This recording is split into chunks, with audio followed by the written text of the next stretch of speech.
I am Jyn Yates. You're locked on to Jyneration Nation, LRS102.com, and it is Give the Lady Drummer Some Fridays, and I have the amazing Abby Caulk of AbShow here on the airwaves with me today. Abby, thank you so much for being on the show. I really appreciate it. Yeah, thanks for having me.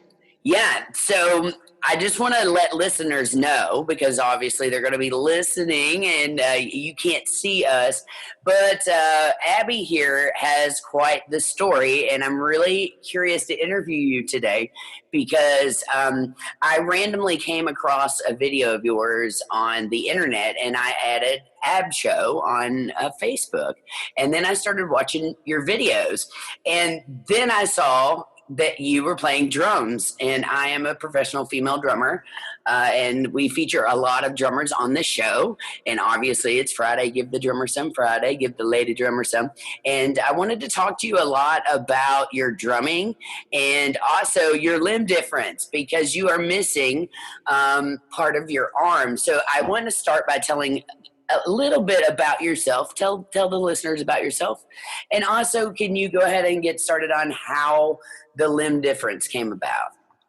Yeah, well, I'll start there since that's kind of the whole premise. Yeah, so I was born without my right hand, below the elbow a few inches, for no apparent reason. There was, and by that I mean the doctors didn't really know exactly what happened, and I think that's still kind of common. That was 1988, so my parents were completely surprised. They couldn't see it on the image, I guess, sonogram image at the time. It's kind of, 1988 doesn't look as good as they do now. But so they were, I was like, whoa, oh, okay, she's missing her right hand. And so anyway, the doctors didn't know really what happened. It just stopped growing very early in formation, like first 6 weeks. The signal wasn't sent to continue to grow my right hand. And that's it. I like to tell stories like, shark bit it off, because that's more interesting. That's funny. But I mean, I guess it wouldn't be funny in the moment, but right. That'd be horrible. I have a very great dark sense of humor, so it would make me laugh. Personally. Yeah. I like to, if I can, I'll try to throw something like that in there. But so I grew up pretty normally. My parents kind of just let me try things and do things, and didn't really have a problem there. I just kind of was a regular kid, and fortunately I have a pretty outgoing personality, so I didn't have trouble making friends or anything. And by the time I was 11 or 12, I started to become interested in music, and then also especially drums and bass and just the whole rhythm core of a song and of music. And I was like, man, this is really fascinating. So I became intrigued, and I really wanted to start thinking about how I can make it happen for me. And so I started bugging my dad, who plays guitar, and he'd take me to music stores, and I'd go inevitably just immediately go to the drum section and sit there and think, how can I do this? And then, so long story short, I started lessons when I was 13, and like 18 years later, here we are.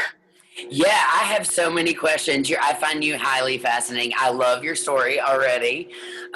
Super cool that you were, attracted to drums. I myself can relate.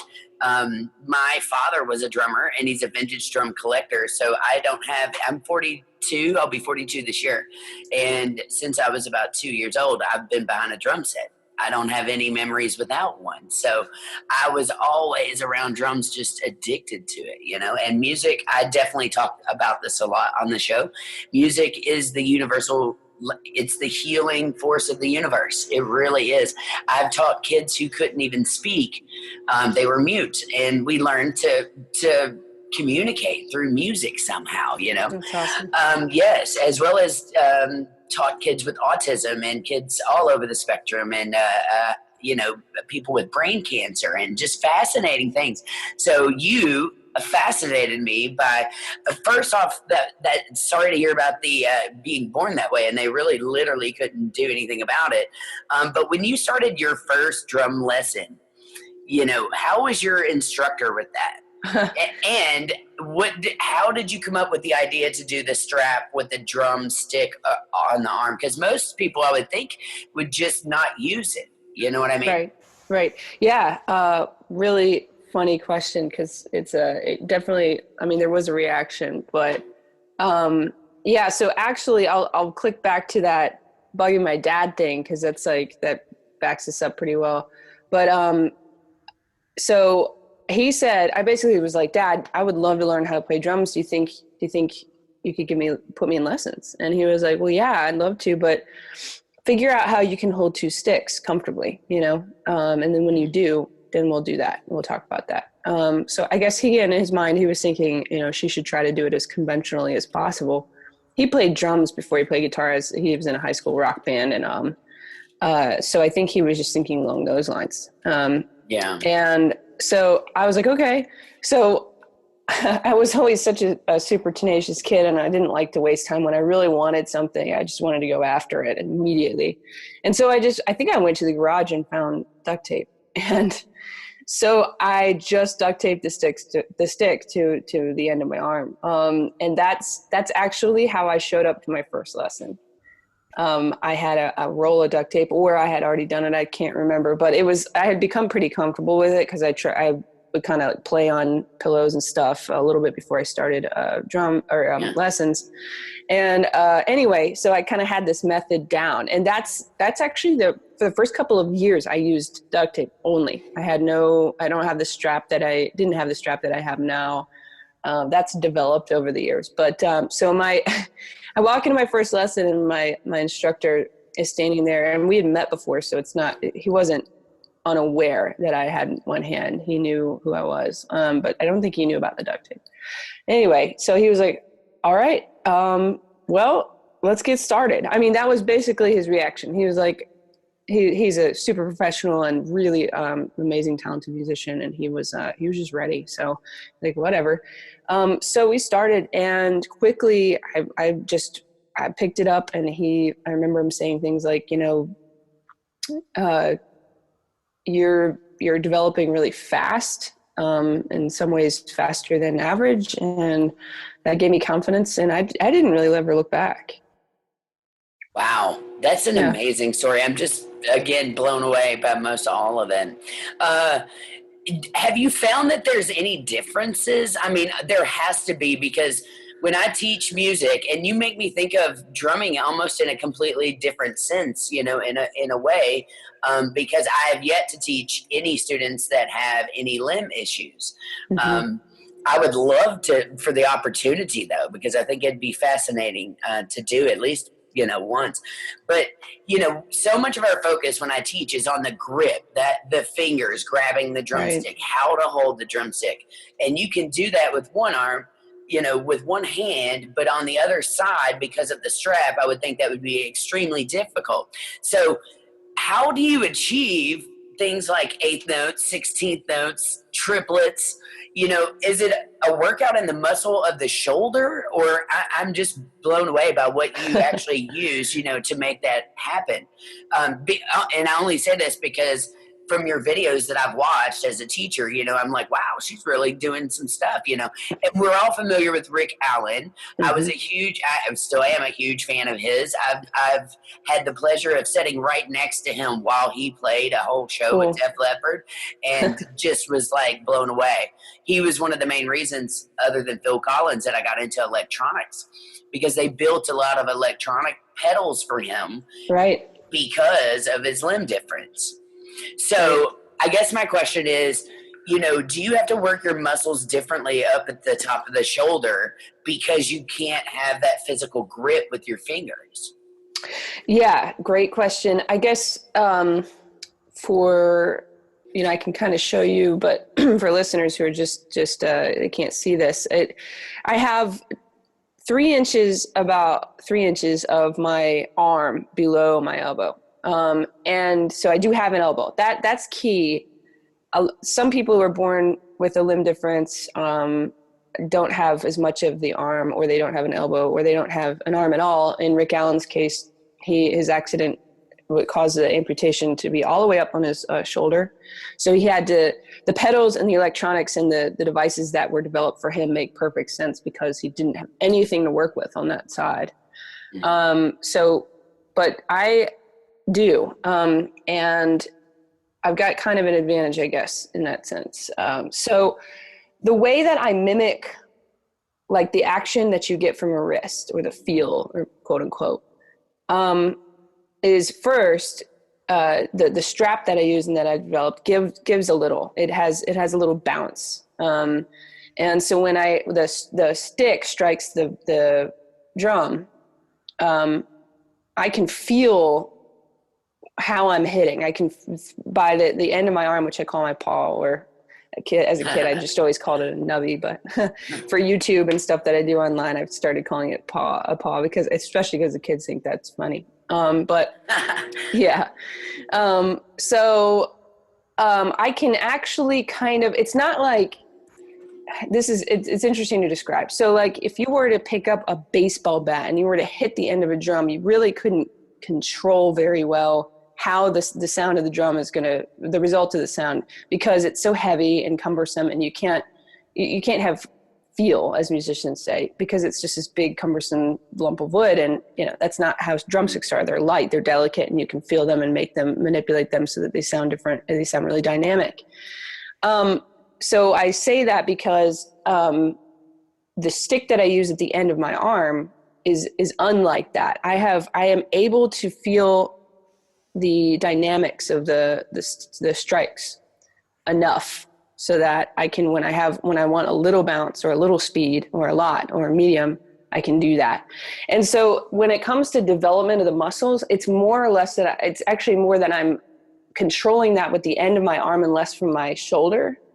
I do have to move my arms like, normal motion for doing any drumming, with the two, that a two-handed person does. But it's more like, so just I guess in short, imagine my arm or my paw being the wrist of my hand. And then the hand, of course, is not there. So I don't use fingers, but that's where the strap comes in so that it holds it stable. Anyway, that's a long answer. Yeah, that's fascinating, though. There's different grips, obviously, in drums, and one being the traditional, where you hold it, it's an American grip. Then you have the German grip, the match grip. And French grip is all about the fingers, using the fingers to achieve, like, very fast ride cymbal patterns and stuff like that, so that you can get the speed behind it there. There's amazing people out there way better than me. Oh, yeah. But yeah, I would think that, in some ways you have an advantage, and in some ways you have a disadvantage. It's got its pros and its cons. Right. And one other thing that I was going to ask you about is achieving dynamics hard? Because, with us, it's all about the wrist, kind of like you call it your paw or your nub, which, by the way, I love. But do you have a problem with dynamics too, getting different volume levels out? I have a little bit of trouble with patterns. So I play like a right-handed person, ironically. So when I'm trying to get some nice, fast, dynamic patterns on the ride cymbal, for example, with my right arm, I do have some trouble especially when the tempo is higher, to keeping up with those consistently. Simply because, when you grip a stick and you need to put pressure, like to uphold a consistent pattern, you need to use your fingers, and it's more delicate. I do have issues there, but when it comes to volume, like controlling volume and like the I guess the power behind striking, I don't have issues. And I mean, there are things that I've kind of become comfortable with more than others. Like I'm much more comfortable grooving on the hi-hat and the snare and doing dynamic stuff. So I've worked on that a lot, because I figured if I'm going to be better at that, if I'm going to be the best at that, staying kind of in that pocket, then I might as well be, I might as well do my very best there. And then, I've developed like doing fills and stuff. It's just, I have to be honest, even after 18 years, it's not as comfortable, just because I can't control things as fast, or as well. So yes and no. I don't have trouble with speed as much as I do with more intricate patterns on the right side. Left side's fine. But like when it comes to a single stroke roll or a double stroke roll or paradiddles, I can pretty much pump those out an average speed. Average drummer's higher speed. I don't have any, but I worked on those so hard. I bet. The first few years. Yeah. Well, that is so fascinating. Do you have a different setup? Is your setup a normal setup as a drum kit too? Yeah. Yeah. As I mentioned, I'm a right-handed drummer and everything is normal. You wouldn't be able to tell that there's anything physically different about me as a drummer if Right. you just looked at it. Yeah. Right. And I was thinking, when I go around my kit and say I go over to my right, my floor tom or something like that with a right-handed setup, Uh-huh. um, do you have to position your drums any differently because of the loss of the length? Really good question, man. That's a good question. I think probably my toms and actually all my drums might be a little bit higher Mm-hmm. than average, but that just always depends on from drummer to drummer, just their preference. But they might be, that I might probably have them sit up a little bit higher. Floor tom, I use a good amount of the length in the legs. I Yeah. usually cinch my snare stand up pretty high. But the big thing there with the length is the type of stick that I use. I've been using the same pair of sticks for 17 out of 18 years, or whichever, how many years I've been playing now, I can't remember. But after the first year, my drum teacher, speaking of him, he's the one who was like, hey, try these sticks because they have a little bit more length on them than like a standard 5A, but they're not any thicker or heavier than Right. a 5A. And it turns out they were David Garibaldi's signature sticks. It was like Vic Cool. Firth Jam Master. Yeah. And so I've been thanking David Garibaldi's preferences in my heart and my head for years, because so I get a little bit of extra length. So the left hand doesn't matter as much with the length, but the right definitely, it really matters when it comes to just quick cymbal hits or just quick fills or whatever. I don't want to accidentally hit the rim because it's too short. Yeah, I wanted to give say something about Dave Garibaldi because I love him. Yeah. If you've ever as a player not looked at the Oakland Stroke by Tower of Power, his band, he's very famous for lots of things, and Dave is one of the greatest, drummers out there today. But his band Tower of Power came up with this song called The Oakland Stroke. And if you listen to it, you're just like, holy crap, what in the world is he doing? And when you see it on paper, it's even more confusing. But he's like a king of the linear drum fills, which are basically, for our listeners that don't know what linear is, hopefully you do, but linear can have lots of different meanings and lots of different fields. In the drumming field, it means you're hitting one drum at a time. So one limb at a time is moving, and playing. And those patterns tend to be a lot harder than nonlinear, which is when you're hitting two things at once, like your hi-hat and your kick hit together and your hi-hat and your snare hit together. So Dave Garibaldi, super fast, crazy linear pattern going on in that one. And I've studied it for years. It's incredibly tough. If you want a great challenge, go out there and try to learn to play that one. Oh yeah. So I love that you play as sticks. Super cool. I don't discriminate when it comes to sticks. I really love to try. I've collected so many different ones over the years, and I can't tell you how many I've thrown out at the end of gigs just so people could have drumsticks.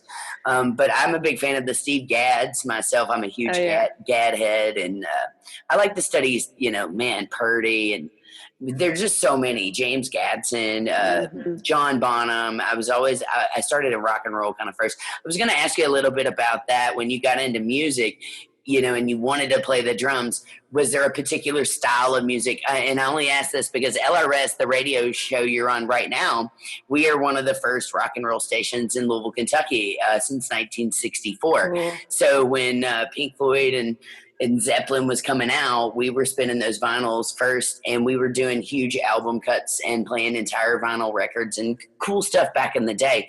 So was there a particular style that you gravitated toward more than others when it came to drumming? Well, I think that it's pretty common for a new drummer to just basically work on rock beats and rock fills. And that's primarily what I worked on with my teacher. And so, but I also wasn't in a band until like maybe 3 or 4 years after I started playing. So I kind of practiced everything at first, just kind of what he'd give me or what we had in the books. Started learning to read drum music. And so it was like more just a developmental thing. But I was separately from that, I listened to all kinds of stuff. I have only older siblings who were kind of significantly older. So I was listening to stuff that was probably way beyond my peer group. Right. And a lot of it was rock. One group that I really gravitated towards, though, when I was about that age, 13, 14. I mean, now I don't know if this is going to sound cliche as a drummer, but Carter Beauford was, to me, like mind blowing from Dave Matthews. Not at all. I was going to tell you he's one of my all-time favorites. I've seen him in concert probably 6 to 8 times. Yeah.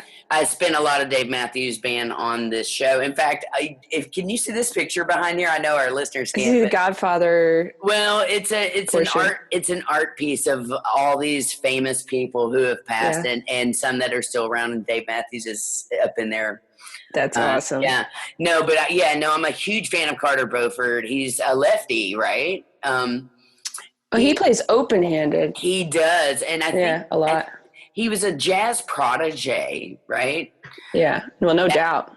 Yeah, I mean, oh man, if you've ever been to a show of his live, you're just like, holy crap, he's another one, Carter Beauford, I kind of compare it to, and he would probably love this, Tony Williams a little bit, because Tony Williams, when I first saw him play or heard him play anything, he was a jazz cat that, who played with Miles Davis and everybody else. But he was the first drummer I was like, what is he doing? Like, I couldn't even wrap my brain around, where is count one? I have no idea. And, and I'm a person who's been counting and teaching music for years. So usually stuff like that is fairly easy for me to pick out, but he's just one of those drummers that you watch. Carter is the same way. It's just like, what is he doing? And I do love his cymbal work. I love his open-handed work.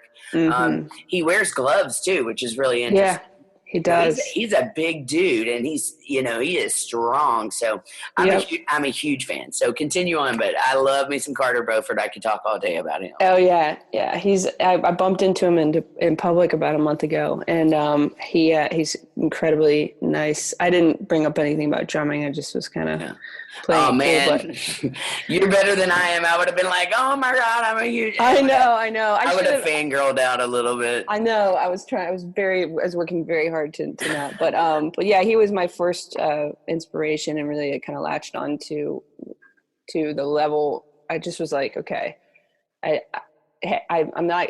can't try to replicate. He's his own drummer, and he always will be. Just there's going to be one Carter Beauford, but I was like, if you can play at a level of which like is just completely mind blowing, even to advanced drummers, then there's got to be somewhere a 10 or 20 clicks below there that I can end up someday, So I was like, so how that is. But in that time also, this was like a few years ago, a few years before YouTube became a thing. This was, I guess, 2003 or 4, whenever I started, can't remember, maybe earlier, 2002. Well, YouTube wasn't a thing yet, but there was drummerworld.com. Do you remember that? Yes, I do. Yeah. And I think it still exists, but it was basically just the hub for embedded footage of all of a huge long list of professional drummers, and old and new and anywhere in between. And I remember just eating that stuff up. I would sit there for at least an hour a day on my computer watching videos, just trying to glean anything I could, but also just being completely just in awe and just have this appetite for learning and developing. And it was a big inspiration. But yeah, so it was like I had rock as my kind of the undercurrent of development in terms of style. But I was practicing all kinds of stuff, Latin stuff and whatnot. And then my first band was actually, I started playing for a church first, and I have actually played on and off for churches for all these years, which has been awesome because I think it's really kept me anchored in development and continuing to grow and to get better. It's like churches always have bands, not all of them, but the ones that do, they always need musicians, and so there's always an opportunity. And I go to church anyway because I'm a Christian, but so there's that. But yeah, so I've been super grateful to be able to stay grounded as a musician in that context, because you know how it is. Gigging is difficult and sometimes hard to find other musicians who are ready to go and ready to practice and be available. Yes. And also just keeping bands together. And it's a lot of, it's hard work, and Girl. yeah, I have a feeling, Well, you just made me flashback. First off, I want to talk about the playing in church. I'm a Christian as well, but I grew up with a church that didn't have drums. I was on handbells and in the choir, And, yeah, I got you. But it always goes back to church, it seems like, when it goes back to music. And I've interviewed a lot of drummers over the years, and a lot of them either go back, mostly to church, because there's just something interesting about the gospel. And when you do get to play a set and stuff like that in a huge setting like that, it's just a different thing. But some of those gospel drummers, I mean, their chops are freaking amazing. Some of the best in the world. Oh, absolutely. I put them, I put it up there right with jazz drummers, because there are just certain styles of drums that are just on a different planet. Yep. I always, if you want to start out, rock is great to start out with a basic foundation. Blues, a country, you've basically got your 3 or 4 main grooves that you're going to stick with and kind of learn to play around with. But when it comes to like progressive and jazz, and I also threw bluegrass up in there only for the players of guitars, because you almost have to be a virtuoso to kind of master those styles, Latin, African is another, Brazilian. I mean, there's just so many different styles across the world. But I also wanted to talk a little bit about, I've probably been in 50 plus bands over the years, and and I haven't kept any of them together, really. So here we are. But I did get something great out of all of them. And, I just kind of was a side player, really. I wanted to play with everybody. And I was like you. I didn't want to just play one style. I kept getting labeled as a rock drummer. So then I quit playing rock and roll, and I'd go into theater and take orchestra gigs just to prove, that, no, I'm way more versed than you all think I am, And then I would just do records, Americana records. We just put out one that was very folky, that's very uplifting, by the Troubadours of Divine Bliss. And that's out on the internet. But I've been doing my own solo stuff, which is more like electronic rap hip hop, with program drums, because I'm an electronic drum geek. And so, there are different styles that are just, like you were saying, you start with the basic rock stuff. I kind of love that. But keeping a band together, that, that's just part of it. There's so many facets of music when you think about it. And I'll say it again, music is the healing force of the universe. We can all relate. We may disagree on everything, but when it comes down to it, I bet we can find a band and a song that we both like. Oh, yeah. You know what I mean? So I'm a big proponent also of using drums for healing purposes. I kind of wanted to talk to you about that.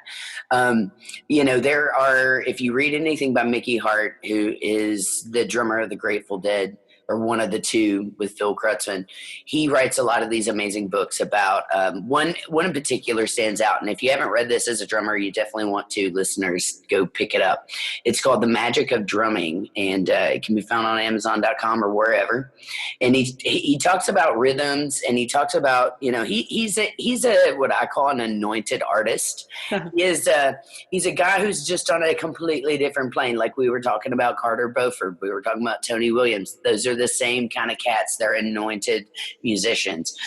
He uses brainwaves to make rhythms in his music. He's just outside the box always, which I love about him.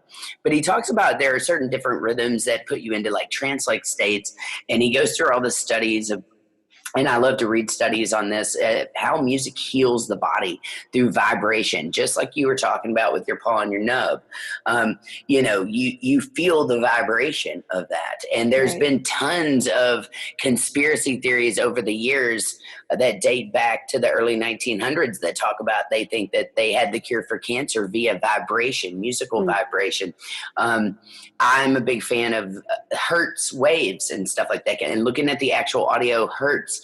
There are different hertz that have been proven to heal different parts of your body, like your brain. You know, there are certain hertz that you can listen to for your heart, like, and it goes into all this chakra and this alternative medicine type stuff. But I was curious to see if have you ever done any studies on that, or has anybody done studies on your limb difference concerning that? Because I would think that would tie in very nicely with the health benefits and aspects of drumming. That is super cool. I'm glad you asked that, because that's a question I've never gotten, and it's not a question I've really asked myself very much. So how can I use this to influence myself in my own development, or how can I use those kinds of methods to help people who follow me on YouTube or whatever, Instagram. I know, so my knowledge of that goes as far as the small connection I made with a TikToker her name is Paige Zilba.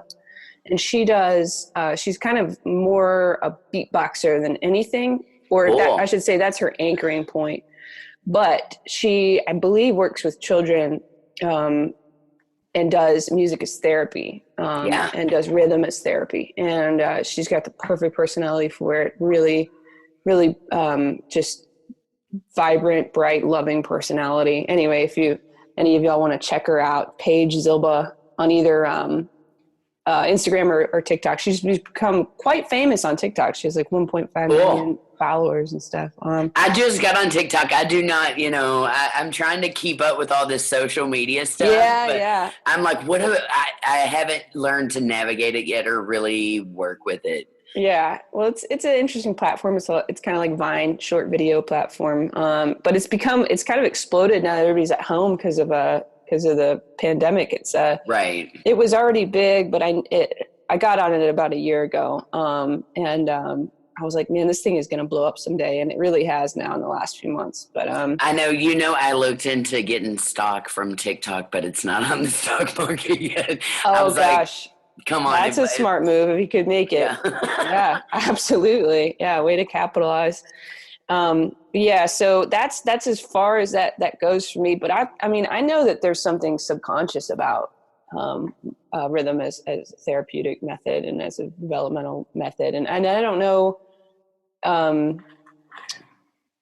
how it could be utilized if I was going through something really hard, or if I had some sort of trauma in my life. I'm sure it would be great. I know that music just in general is that for a lot of people. Yes. Yeah, definitely. Could you imagine, being in the situation that we are now with this pandemic and this lockdown, and there be no music?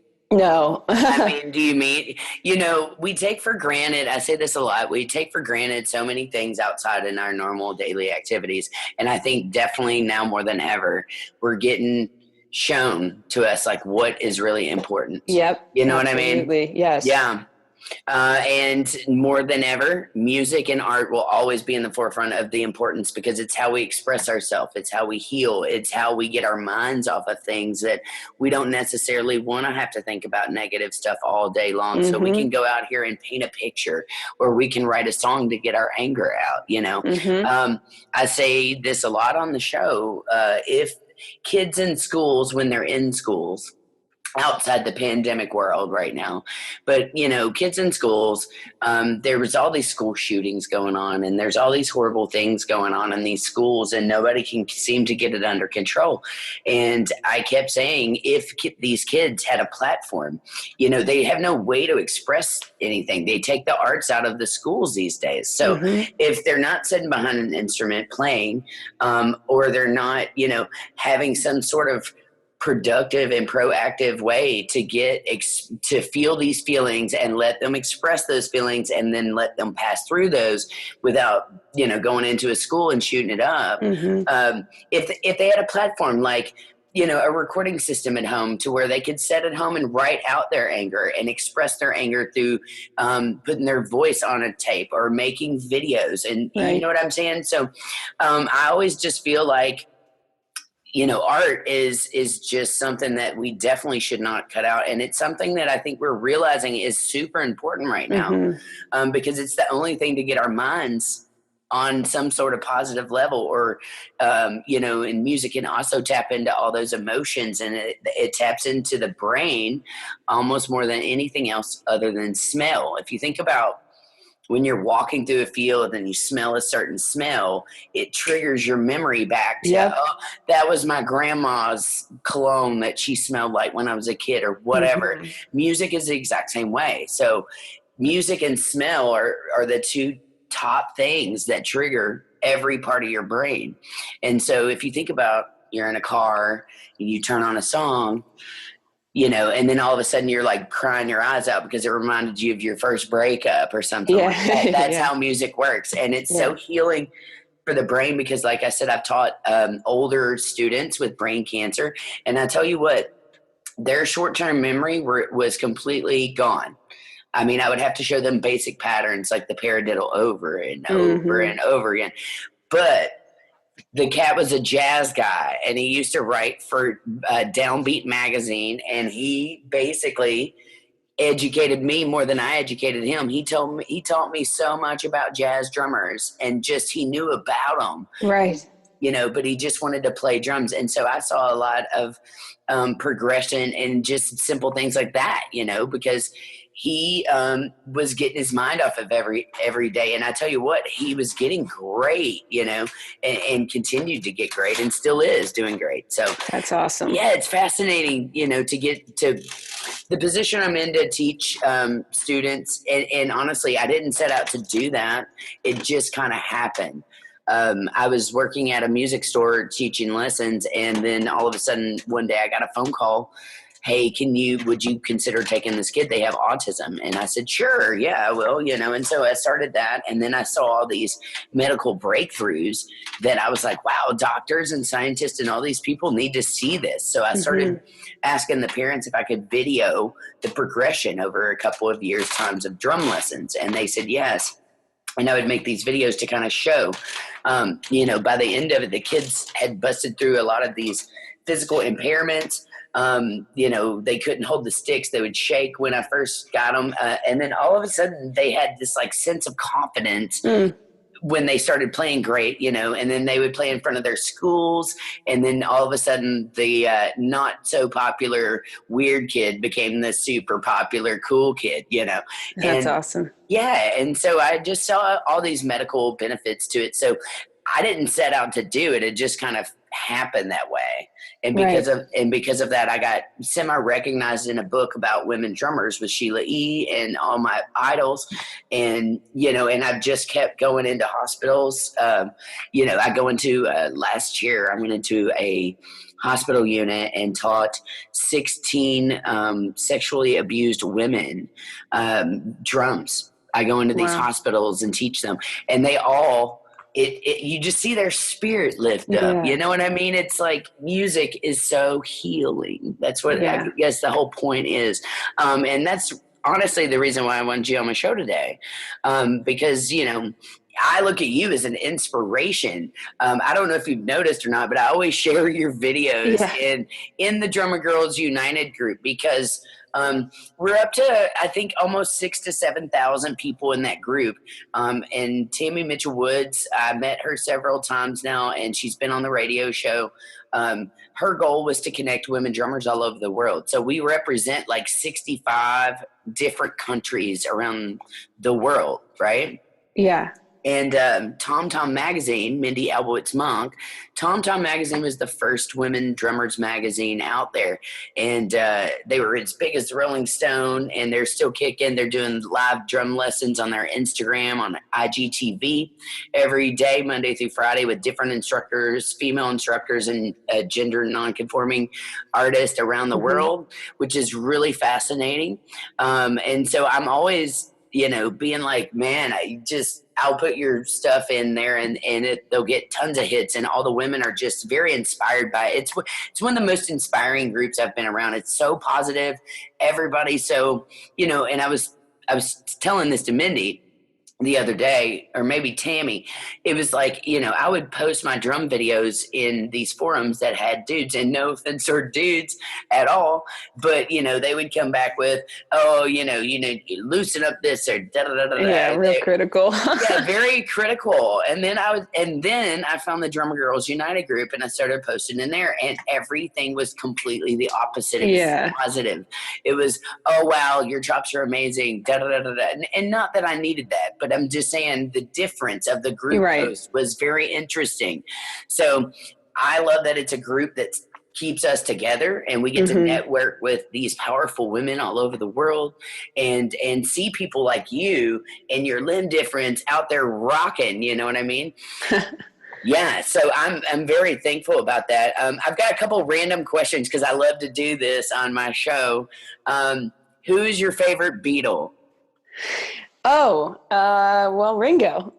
Cool. Right? And can you tell me why? Just, are you a big fan of Ringo's? I have to, now that you asked me, I'll say Ringo, but I feel almost sacrilegious. I haven't been a super attentive Beatles fan. I definitely appreciate what they did for music and how hard they worked in those, garages and basements, wherever they could be. I've heard some of their backstory of like just working around the clock to develop as musicians, not being cool with just being an okay rock band and okay musicians, but being the best. And that's how they, I think, became what they became.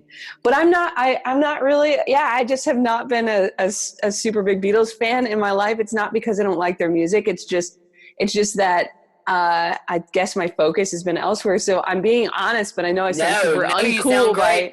Not at all. Not at all. I just love to ask random questions to keep it interesting. You know what I mean? All right. If you were on a desert island and you could pick 3 records to take, what would you take? Ooh, wow. Okay. Okay. So I probably go with, so there's an album called 12/4 by the Paper Kites. Paper Kites started out as kind of a folky, kind of something you'd expect to hear on a indie or whatever radio station, playlist. But then they came out with this kind of super bluesy, super kind of electronic, groovy, awesome musicianship record called 12/4. And I just get into those tracks so hard. Cool. I'm going to have to check that out. By the way, is 12/4 for the time signature? I have, wow, I'm really killing myself here as a musician. Maybe. I have not even thought about that. I was like, well, 12/4 exists, and it's an odd time signature. I mean, it's not odd, but I mean, it's one that's not played commonly. But I was like, maybe there's a song that's in 12/4 on there. You know what I mean? Who knows? Yeah. I don't know off the top of my head. I'm not sure, but if there is one, but anyway, could be. Yeah, well, we will check that out because it also could be an important date. You never know with art, right? You never know. All right, 2 more records. What you got? 2 more records. I'm going to throw in. Now, this is going to sound crazy. And later I'm going to think about this. I'm like, no, I probably should have picked this. You know how hard it is to narrow it down. Yes, I know. This is going to sound, this is off the top of my head. It's just sound wild, but this would bless me so much if I was stuck, forever. But to have like the like Oxford choir record of the Handel's Messiah. Yeah. Oh, yeah. Yeah, that has nothing to do with drumming, but that still, yeah. Well, the question really didn't, it could be anything. So yeah, so that would make my day for sure. But by the way, I just did Jesus Christ Superstar is it's a bucket list item of mine, and I was supposed to play it this Easter, and I didn't get to play it because we were in lockdown and everything was canceled. But I also done Godspell. Have you ever listened to that musical? A long time ago, yeah. Yeah, I was going to talk about if you love different time signatures and you like challenges on drums, go live that or listen to that Alas for You, because when I got the score, I was like, holy crap, I'm never going to be able to learn this. It literally goes, it's like 7/4, 7/4, 6/8, 5/8, 4/4 for 2 bars, then 2/4. Then it's like there's no, pattern on the drums. It's the most insane time signature thing I've ever seen. And That's awesome. Steven Schwartz, high five to you because he's got some crazy rhythm stuff out there. Oh yeah. Anyway, third record.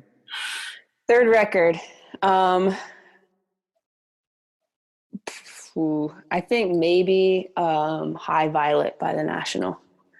You listen to any of them?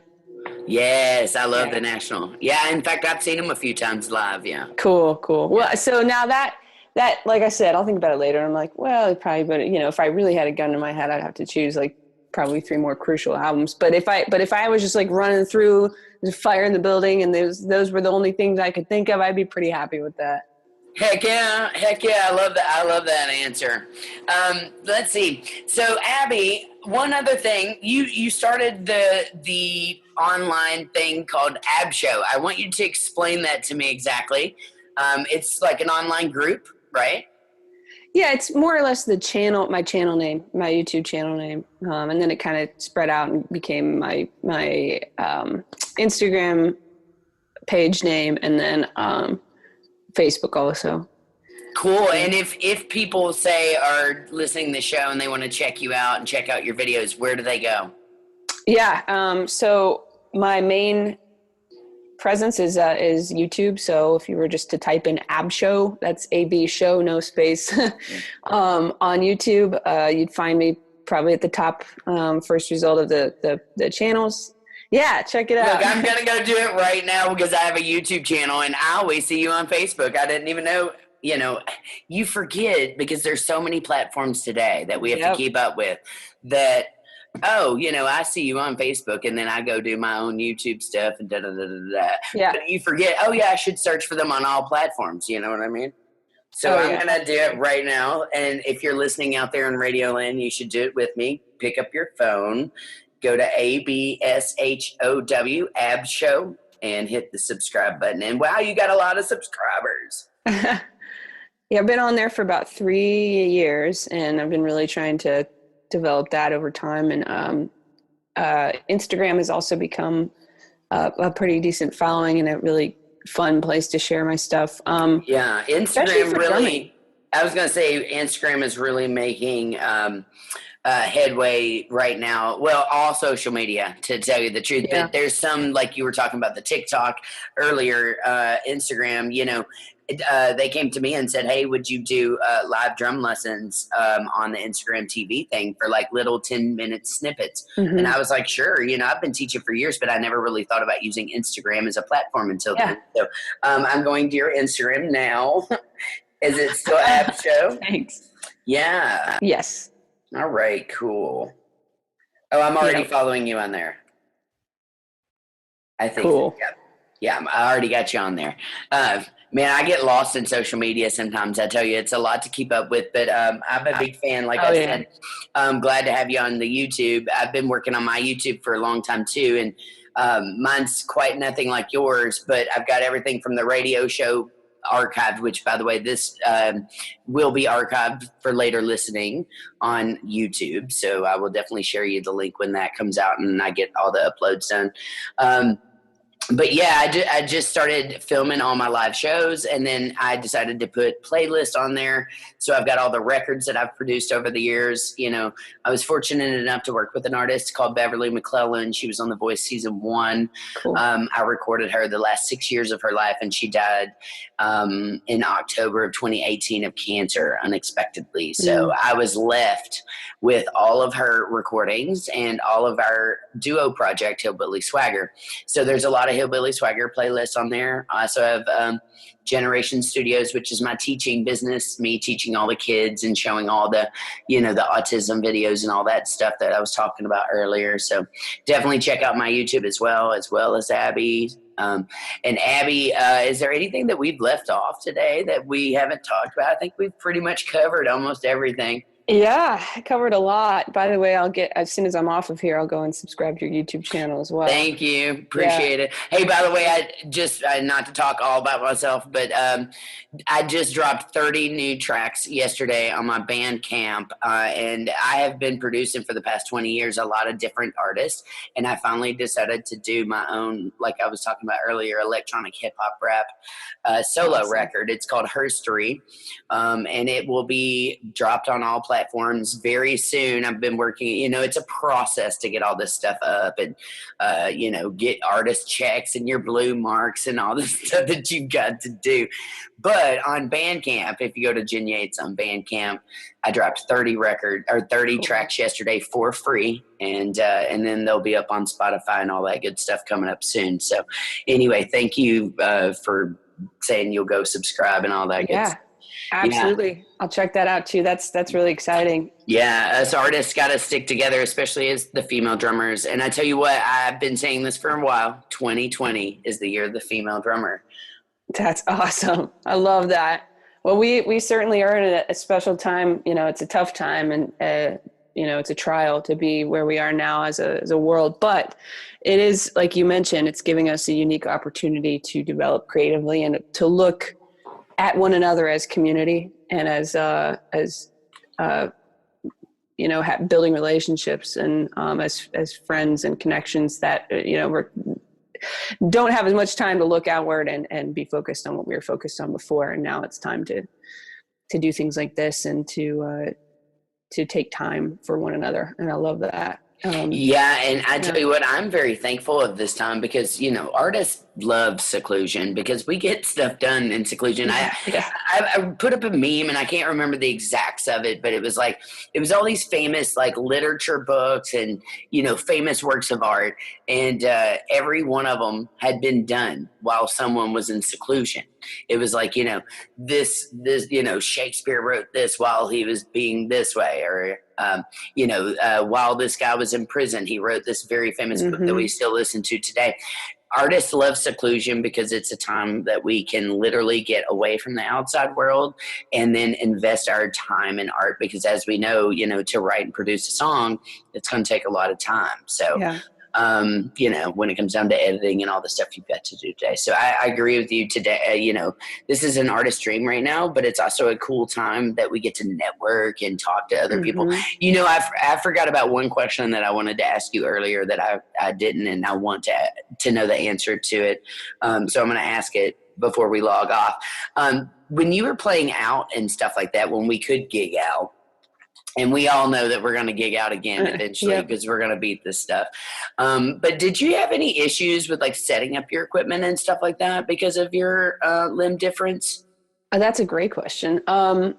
So I very early on, after starting lessons, I was out in, I guess you could call them gigs. More often than not, it was stuff that my sister was playing at, a lot of church stuff.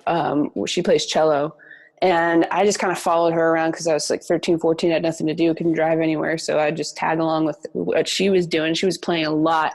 And so I was around setting up and breaking down musical instruments a ton. So I kind of learned and felt really comfortable with it. So when it came time for me to start playing out and getting my own drum stuff, I just went with it. And like I mentioned before, having an elbow and having a longer, I guess, arm. Although I don't have the hand, I can use that arm to do a lot and to lift things and to break things down. As a matter of fact, the church that I play at now, we don't own the building we meet in. And so we have to break down and set up our equipment every Sunday morning. And I have a full set of drums that I set up and break down, microphones, stuff like that, whenever I play. That is so impressive to me. Very nice. Yeah. And so, but I've gotten it down to a science. So I get it up in about 15 minutes and get it down in about 15 minutes. Dang, you can do it better than me, I think. Yeah, I don't know how big your kit is. It's pretty standard, 5 pieces and few cymbals. Yeah. Well, I change it up often because my dad's a collector and I have a bunch of different kits. And by the way, I'm not in the drumatorium today, but I'll send you a picture of it. You'll love it. Yeah. And yeah, in fact, I've got a couple of videos on YouTube that I just put up of me in the drumatorium. He's a vintage collector, so there's literally drums everywhere. There's a gong in there that's 3,000 years old from that hung in the Shaolin Buddhist monk temples. Wow. 2 pump organs from super old, I would my guess is 50s, you know. There's also an African drum in there that literally I've had appraised and nobody even knows how to put a price on it. It's a naked lady holding the drum on top of her head with the original calf skin, and it came from Africa. But man, I tell you what, I use it as an art piece now because it's just so immaculately cool. You know what I mean? I don't want to hurt it. So right. But it's definitely got a lot of spiritual vibes coming off of that thing. I mean, when I'm sitting in that room playing with all these older pieces of equipment, that I can feel that there are like angels around me watching, you know what I mean? In a spiritual way. Yeah. Right. Yeah. So anyway, Abby Caulk, thank you so much for coming on my show today. I really appreciate it. I'm a huge fan. I'm glad to get to know you even better. You know, and congratulations in the drumming. I love to watch your drum videos.